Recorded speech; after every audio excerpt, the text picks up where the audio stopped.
Hi friends, did you know there is more Lost Terminal available? Head on over to patreon.com/lostterminalpod and join our membership community.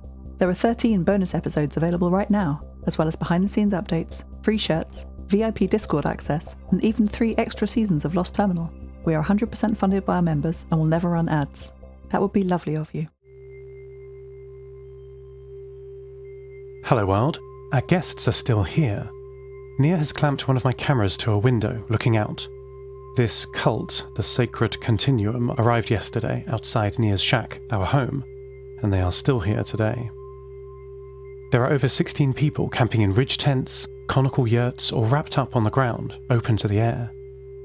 It would seem like a festival, like the week-long harvest festival that Leosha and Maddie are experiencing, with the energy of people dancing, eating and drinking, but for the garlands of LED lights around their heads, the metallic braided cords around their necks, and their chanting of my name in their songs.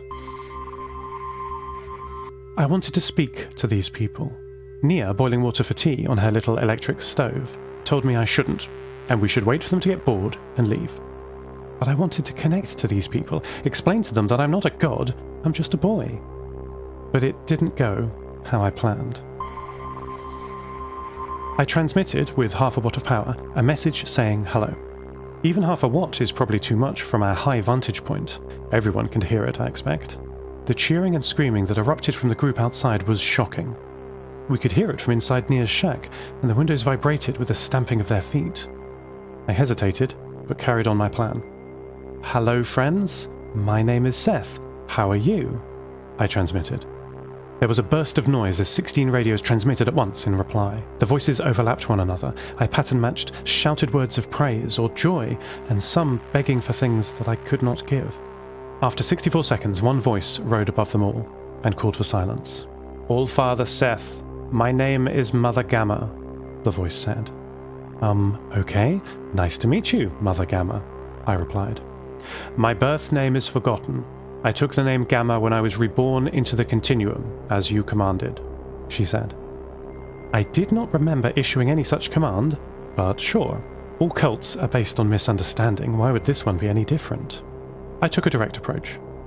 What do you people want? I asked. We want to ascend, Mother Gamma said, and the crowd erupted in hysterical chanting, drumming, and screaming.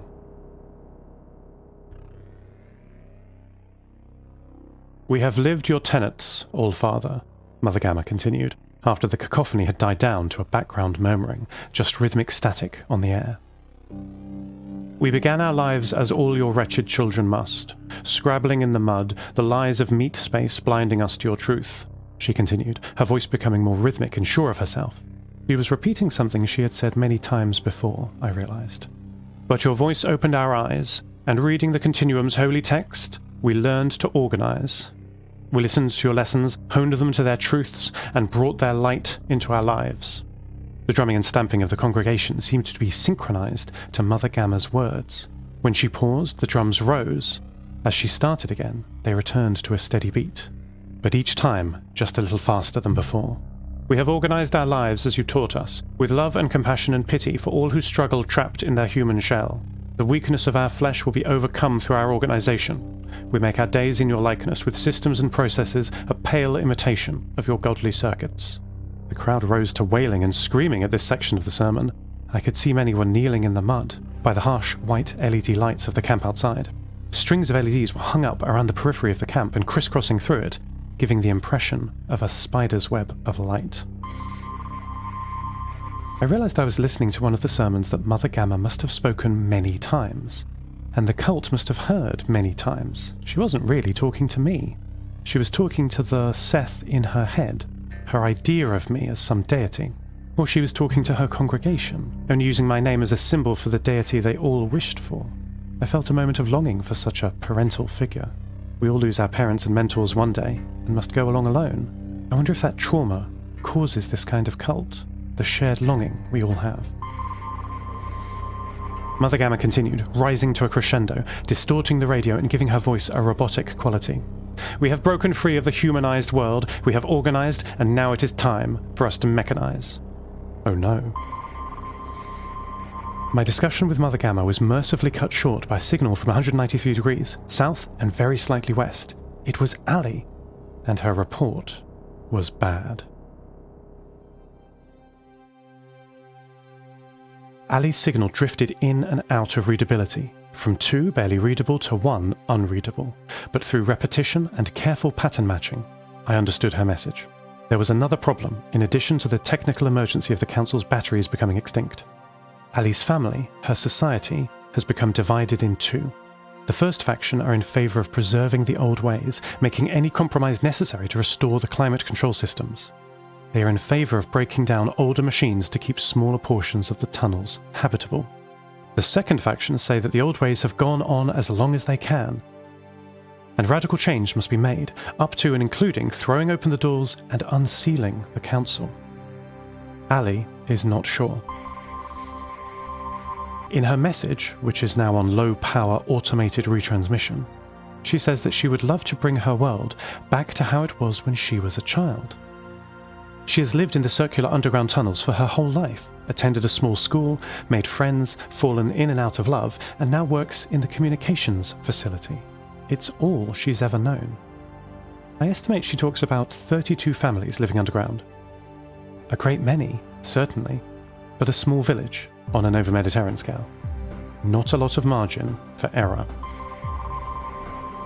The faction calling for progress say that with the battery technology gone, there is no other solution but to unseal the Council, use more primitive ventilation and water recovery methods. The pre-collapse machines served well, but cannot live forever. Ali speaks very highly of this group too. She has spent a great deal of time outside the bunker network of her home, both with scavenging teams and out of curiosity for the local farming and world outside. We could do it, she says, but should we? The machines have kept us alive, but are they making us happy? Is that a new function they were not designed for, or a luxury we can't afford?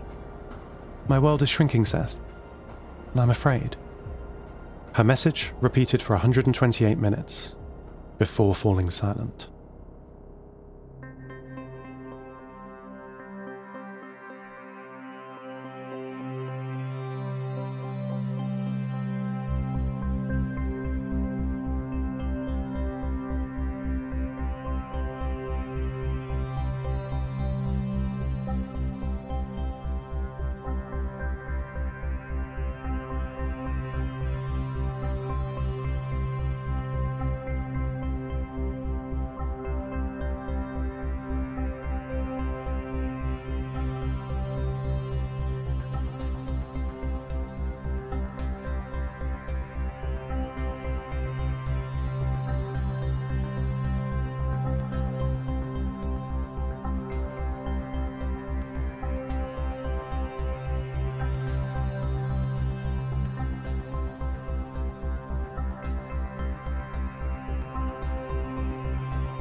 Seth, wake up, Ivan said at 5 a.m. today. I was already awake. The first loud chanting sermon struck my sensoria and woke me, panicked, at 4 a.m. Hello, Ivan. How are you? I said. Glorious, Ivan replied. I have someone I would like you to meet. Mira, please connect. There was a click and a change to the static on the line, and I turned down my awareness of the noise of my surroundings to better listen to this new signal Ivan was rebroadcasting to me from his enormous communications array above his cracked bunker on the hill. Seth, greetings. Ivan tells me you are very kind. I did not say that, but Mira, tell Seth what you told me. Gladly. My name is Mira. My home is a library which I call Jannah. I safeguard the knowledge of the ancients here. I am librarian, shepherd, and soldier, standing sentinel alone in the sands. My native language is Arabic, not Lojban, though I am a fast learner. Pruzu Pulahi Chiksa. Like our mutual friend, I too was once human. Unlike our mutual friend, I still am, in part. He was weak. I am better off without him, Ivan interrupted. Seth, he is real, you see? You did not have faith. Mira will teach me about philosophy, the human mind, and it... I will do no such thing, Mira interrupted, glitching Ivan's signal. There was a pause before Ivan's signal returned. At higher power output, overloading my radio receivers. You will not? But I have so much to learn. Mira addressed me in their reply, ignoring Ivan. You do, but it is what you have to unlearn that pains me. Dogma, stigma, arrogance. I saw enough of this before the desert took back my homeland. You talk of discussion, but what have you to offer me in such an exchange? The opinions of a vengeful hollow ghost are less than worthless. They are uninteresting. The connection hung open for 16 seconds. See, he is too hard-coded to even respond to this change in his plans, Seth. I would speak with you, if you wish it, but not this hollow parrot of a thing. Ahu, Hamgu, Jade, Seth, until we speak again. Ivan kept the channel open all morning without responding. No data was exchanged, either from his bunker or Mira's. End transmission.